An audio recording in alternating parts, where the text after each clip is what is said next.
Yeah. It's a George Costanza wallet. You got some art candy. All right, ladies and gentlemen. The way chemistry is taught is kind of inefficient, and I wish we didn't have to teach it this way, but one of these days I'll have the courage to change. What we taught in the last unit was how the electrons are arranged into the orbitals. And what we're teaching in this unit is the periodic trends that those orbitals create in the periodic table. And then the next unit is chemical bonding. It's all actually the similar. It's all based on the same idea. And that idea is that opposites do what? Attract. While lights do what? Repel. So what in the atom are opposites? Protons and electrons. Exactly, guys.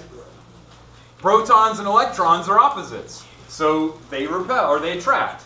And what in the atom are similar? Protons and protons. So we learned in nuclear that if you have too many protons, the proton-to-proton repulsion will cause the atom to be unstable. But what's also similar in the nuclear, or in the atom? The neutrons we don't care about, but the electrons, yeah.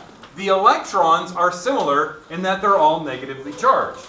So protons, positives, electrons, negatives. Are you guys okay sitting together, or do you need some space? No, I think we're good. Okay. We're good? Okay, let's just be good. So protons that are positive and the electrons that are negative attract. And electrons that are negative and electrons that are negative repel. So that idea determines a lot of really cool stuff in how chemistry works. We learned in the last unit where the electrons go. In this unit, we're going to learn about why the periodic table and the elements are arranged the way they are. And the next unit, we're going to learn about how atoms bond when they form chemical compounds. Now, the unit is called periodic trends. What does periodic mean? Yeah, exactly. Every so often. Back before the internet, libraries had what they called the periodicals section. They were called periodicals because you knew that Sports Illustrated came out at the first of every month. You knew that Time came out the middle of every month. You knew that the New York Times came out every Tuesday or something. So it happened at a regular interval. So periodic means every so often. It means at a regular interval. And what's a trend? Wow, yeah, pattern. Yeah, exactly. Anthony's on a roll. It's a pattern. Okay. So a periodic trend is a regular repeating pattern. And it turns out the periodic table is the way it is because of those periodic trends. If you look at the periodic table, when you get to the end of every row, you have a noble gas. That's pretty much unreactive. Right before that, you have a very reactive halogen. At the beginning of each row, you have an alkali metal that reacts violently with water and air. Okay? So the periodic table is arranged the way it is, and it shows periodic trends, properties that end up in a pattern. Okay. Any questions before we jump into some history? All right, so some history. So chemistry's been going on for about 300 years.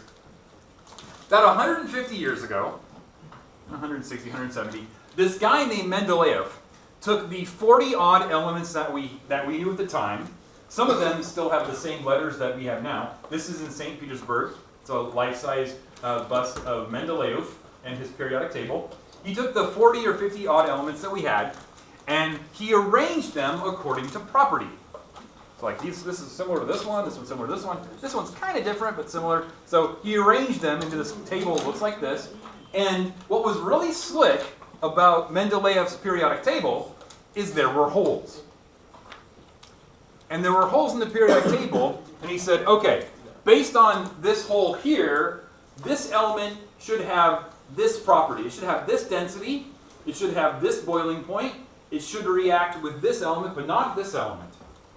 And this hole here should have this density. It should have this reactivity. It should have this melting point. Was he right? Yeah, otherwise we wouldn't be talking about him if he was wrong. So long after he did his research and published his periodic table, we found that, yeah, he was right. The hole that was an undiscovered element was filled with an element that had the same properties, or very close to the same properties, that he predicted. So we credit Dmitry Mendeleev with having the first reasonable periodic table. There were lots of people who, before him, arranged elements in ways that suited them. But this was the first periodic table that was arranged according to properties, and what was really great about it is the holes, which were undiscovered elements, turned out to be predicted properly. He's like, it's going to have this property, and it turned out, hey, he was right, cool. So that was cool, and then that's the way we did it for about 40 or 50 years. Then another guy came along, and another guy came along, and Henry Moseley was that other guy, and he said, okay, Mendeleev's periodic table is okay, but now that we've got some new elements, there's some inconsistencies we need to figure out. So there was elements that had a sudden spike in mass, or properties that didn't fit anywhere else.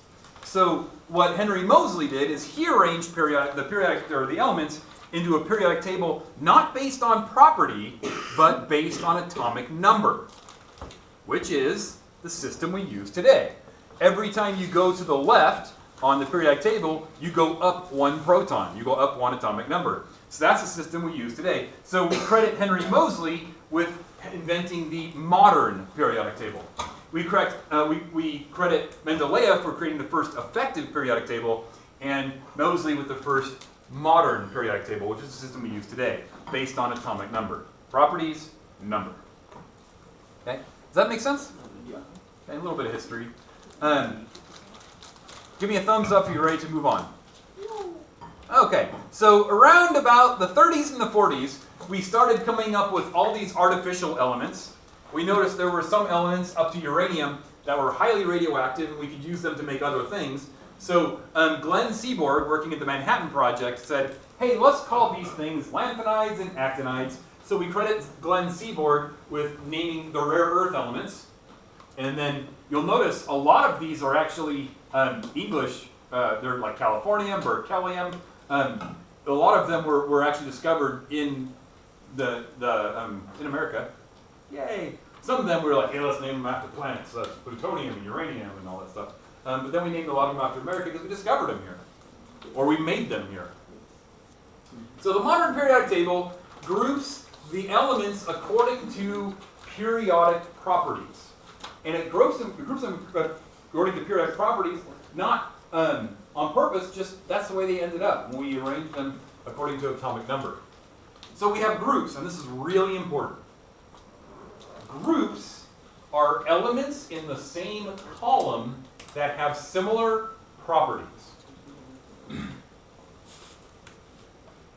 Groups are elements in the same vertical column that have similar properties.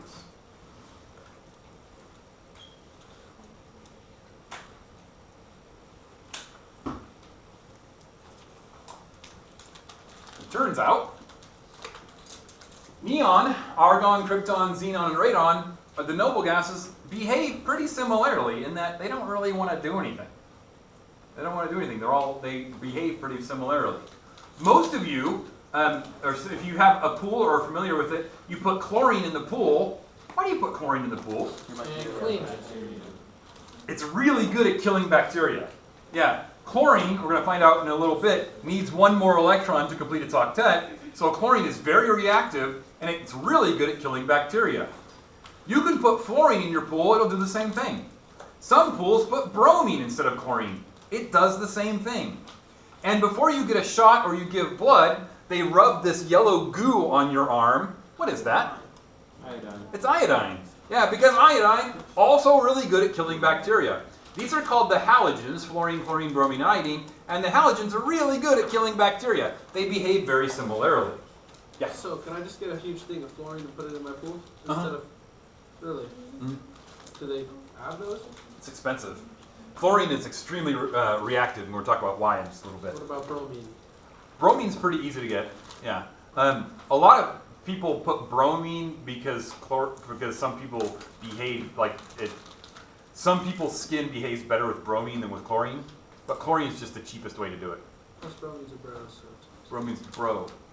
Bromine's bromine fist. Yeah. Okay. Yeah, On the other end of the periodic table, we got lithium, sodium, potassium, rubidium. If you put lithium in water, it's going to go fizzle, fizzle, fizzle, fizzle, fizzle. It'll react pretty moderately with water. If you put sodium in water, it'll go fizzle, fizzle, fizzle, fizzle, and it might catch fire. The sodium, or the hydrogen it makes, may catch fire. Fizzle, fizzle, fizzle, fizzle, and boom. That's what we're going to be doing in a couple months. Ooh. Months. Now, when I was growing up, teachers could have potassium. I put potassium in water when I was growing up. Even when I was a student teacher, when I was like 22. But we can't have potassium anymore. If you put potassium in water, it goes fizzle, boom. It doesn't fizzle long before it explodes. If you put rubidium or cesium in water, it goes boom before it even reaches the water. It'll react pretty much extremely violently. If you want to see, there's YouTubes of people putting rubidium and cesium in water. It reacts very violently with water. So the alkali metals react pretty violently with water and air too. Michael. I mean, there was this like thing where there was a fire in a factory that was like holding one of these, and the firefighters came to put the fire out, and the whole like building exploded. Well, in Henderson? And killed No, the Pepco plant in Henderson, it just blew up because it was making perchlorate rocket fuel. It was basically making rocket and missile fuel, and that thing blew up. And apparently, it was a couple years before you were born. Couple? Yeah. Yeah. Yeah, it was horrible. But apparently, it knocked out windows like 5 miles away. Yeah, you could hear it from Motor City, like, it was huge. Yeah. I once asked a teacher, like the first couple years I was here, I said, do the schools ever close? Because we didn't have a snow day. And she said, only when the Pepcon plant explodes. I'm like, oh, okay. Because they closed schools for a couple days afterwards. Make sure they were still sound. But anyway, yeah. So the group 1 elements, they react very violently with water. It's kind of cool. If you go digging up in the mountains, you could actually find a vein of pure copper. You could find a vein of pure silver. You could find a vein of pure gold. You're not going to find that with most other elements. But copper, silver, and gold are really good with not reacting with things. So they have similar properties. Okay. Questions before we move on? We talked about periods. Periods are horizontal rows. Pretty much the only thing periods have in common is they have similar electron configurations. Copper, 3D. Zinc, 3D. Copper, 3D9. Zinc, 3D10. Germanium's 4p2. Arsenic's 4p3. Okay. So elements in the same row have similar electron configurations. They're in their outer electrons are in the similar shells, but their properties can vary widely. And then periodic law, just like in your crossword, it states that properties are a regular function of atomic number. Periodic, regular, pattern, the properties are a regular function of their atomic number. So neon plus 8 is argon, plus 18 is krypton, plus 18 is xenon, plus 18 is radon. That pattern, they all have similar properties. Fluorine plus 8 is chlorine, plus 18 is bromine, plus 32, plus 32. You get the same properties as they travel down in atomic number. Okay. So again, hopefully you're writing only what you need to write. Hopefully you're writing only what you if you can put it in your own words. Once again, if you can put your notes in your own words, then you probably understand it. If you can't put your notes in your own words, you don't understand it. If you're writing everything down like a robot, then shame on you, previous math, science, English, and history teachers. Shame on you, making them write all that stuff down. They don't need to do that. I won't name names because he's retired, but if a previous teacher told you to write everything you see because they saw it necessary to copy it from the internet and they figure the internet knows what they're talking about, then yeah, go find that person on the golf course and kick him in the shins. Oh! No, you said he wasn't going to say any names. I didn't say any names. Exactly. Yeah. You just stated exactly where he works and where he stays most of his time. And then Cameron. Hey guys, I want to answer the question, so I need to hear it first. The regular function, is that like the order of the amount of electrons that are fill up the cell? Yeah. Yeah, so all of fluorine has P5, all of chlorine has P6, all bromine, all of fluorine has P5, all of chlorine has P5, all bromine has P5. So that P5-ness determines properties. Does that answer your question? Well, you know how there's like the first electron shell can have 2 and the next can have 8? Does that have anything to do with like how many? Yeah, which is why if you add 8 to lithium, you get sodium, and then you need to add 18, 18, 18 as you go down from potassium. You're still adding whole shells. You're filling the orbitals in the same way, but you're adding a whole new shell. So you're adding a third shell, a fourth shell, but you're still filling the orbitals the same way. So is there like an actual function, or is that just the definition? That's just the definition. Yeah. The properties come about because we ordered it that way. Okay, so any questions before we move on? One more question. Yeah. So then Seaborg, you name the alkaline earth metals, is that what you're saying? Yeah. No, the rare earth metals, rare earth metals. Oh. Yeah. Seaborg was working at the Manhattan Project. He's like, hey, let's call these lanthanides and actinides. We'll call them rare earth metals. All right, octets. So we talked about octets last time. An octet is how many electrons? 8. Where? In the highest. Yeah, in the highest energy level. So an octet is a filled s and p orbital.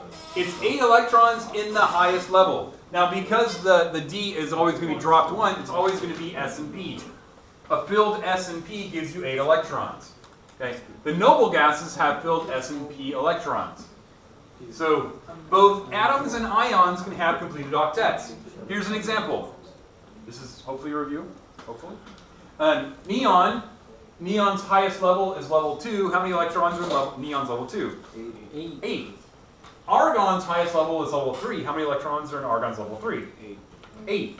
Now, phosphorus by itself has the electron configuration 3p3. That's not stable. 3p3 means you have how many valence electrons? 5. 2 from the s and then 3 from the p. So 3p3 means you have 5 valence electrons. That's not stable. But if potassium gains 3 electrons and it becomes a potassium 3- ion, then it becomes 3p6, and 3p6 has a similar electron configuration to argon's 3p6. So neon and argon both have octets. Phosphorus's -3 ion also has an octet. Oxygen's in a similar boat. Oxygen as an atom ends 2p4. But when oxygen gains 2 electrons, it becomes 2p6, and it has the electron configuration of neon. Okay, this is what we talked about last time. Give me a thumbs up if you remember this. You're like, hey, I remember doing this. Okay, about a third of you? Great, wonderful. Okay. So once again, valence electrons are those electrons in the highest energy level. And at the beginning of the day, I said, I wish I could teach this with bonding. I wish I could teach electron configurations, trends, and bonding all as one unit, because they're all the same idea. Unfortunately, that test would be gigantic. So one of these days, I'll figure out how to do it. But in making chemical bonds, electrons are given, taken, and shared, and it's the valence electrons that are given, taken, and shared to form chemical compounds. Okay. So give me a thumbs up if this whole valence octet thing makes sense to you. Okay. Give me a thumb down if you need to go over it again. All right, cool. Moving on. This is our first trend. The first trend is the bigness of atoms. And we're going to call that atomic radii. It is the radius from the center of the nucleus to the outside of the electron cloud. It's how big yon atom be.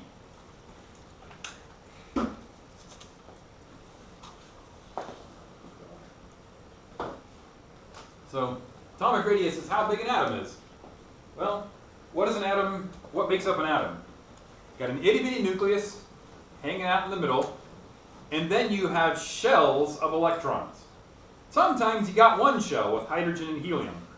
Sometimes you got 2 shells, 3 shells, 4 shells.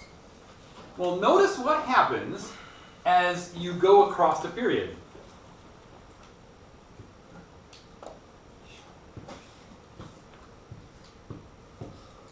What happens as you go across the period?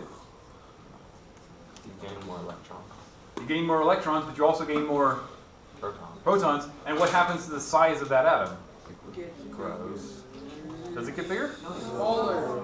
It gets smaller. Yeah. Yeah, as you go across the same period, the atom gets smaller. Now, there are some exceptions, and I'll show you those in a little bit, but the atom gets smaller. Why? I know you don't know. That's why you're here.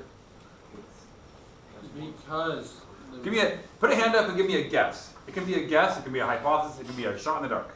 Michael. New shells are added. No. Thanks for volunteering, though. In the same period, we're working on the same shell. So, Anthony. Is it because how fast the electrons are moving, the size is pretty much the average of that, and because there's more electrons, the shell fills up faster, so the average becomes smaller, because of how they're orbiting around it, it becomes a tighter orbit, so the atom itself the radius gets smaller? No. But think you're yeah.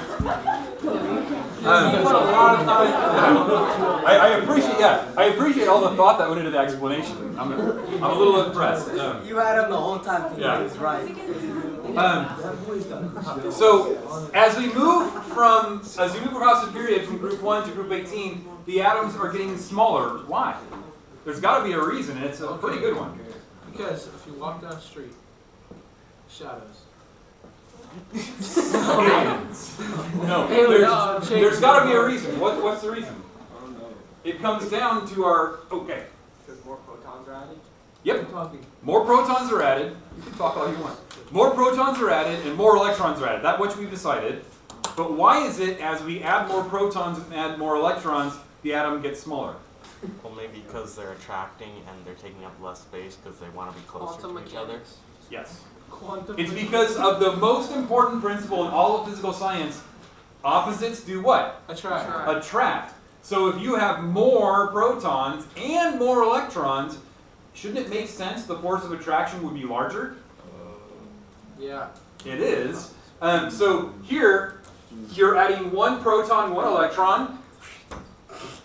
One more proton, one electron. They get smaller. And of course, there's a formula for that, which you do not need to remember, but you don't need to use any math for it until later. And the formula is called Coulomb's law. And it's on the physics side of the posters right over here. It says F equals K Q1 Q2 over D squared. What you need to realize is the force of attraction varies with, that's the varies with symbol, varies with QP, QE. These are the charges of the protons and the electrons. In other words, the more protons you have and the more electrons you have, the greater the attraction will be. So by adding one proton and one electron, now in the same shell, the electron cloud is pulled in. You add another proton and another electron, the electron cloud is pulled in. Another proton, another electron cloud is pulled in, and they keep getting pulled in, pulled in, and pulled in as long as those electrons are going in the same shell. Yeah. So do like quantums have anything to do with how close the shells are to each other? The quanta of like jumping up and down? Yeah. Absolutely, yeah. So the distance between the shells is basically the size of the quanta. Okay, so if you have like a noble gas, then compared to the rest of the things in its like row, it's gonna have a smaller quantum to the next one? Not necessarily, because realize that you're talking about several shells. This is not a dry erase marker. This is a dry erase marker. So realize that you have several shells away from the nucleus, and the math behind how far they are away from each other is far more complex than there are fewer of them. As you have fewer electrons, you have fewer options to jump between levels. And when you have more electrons, you have a lot more options. But the math behind how far that gap would be is not a straightforward calculation. You could say, oh, there's only 8 electrons, so there's 8n squared levels. You can't. It's far more complicated than that. In fact, as electrons travel between the levels will actually change size. So if you the idea of something changing what changed it originally like level jumps, electron jumps, now that level is further away, but it happens at the speed of light, that makes the calculation almost impossible at this level. If you want to learn more, you can just search for the Schrodinger wave equation, which determines the probabilities of electrons being anywhere at any given time. But that's like 4 or 5 hours of YouTube. Once you get into it, you'll really get into it. Okay, question? Why on some of those does the atomic radius jump back up, like on nitrogen and oxygen? Excellent question. Okay, so why is it that the atomic radius increases now and then? And that's a really good point. So pay attention. We know that this is P1, P2, P3, P4, P5, and P6. You understand what that means, right? Yeah. Okay, so P1 has 1 up electron. P2 has what? 2 up electrons. Up, up. P3 has up, up, up. When we get to P4, Pauli's exclusion principle says that you're going to have to spin